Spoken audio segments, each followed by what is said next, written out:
everyone, this is Tim from Euro 6 Studios. Today in this video I'm going to show you how to change the timer in which your screen will turn off on your Android phone. So you can see I have the screen timeout right here, and I can change this all the way down to like 30 minutes. So it says screen timeout, I can go to 30 minutes, and it says attentive display prevents your screen from turning off if you're looking at it. So you can turn that on too.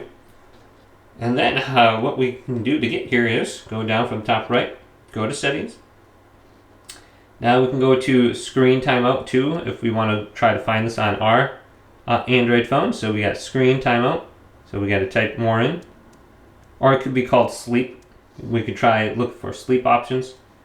And this is going to be under Display for me. Way at the bottom, Screen Timeout. So we can change it from 15 seconds all the way to 30 minutes, which is, that should be good for what we're doing. And this will be located under Display too.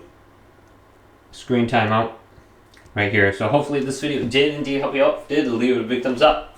And subscribe my channel down below for more tech videos coming up next on Euro 6 Studios.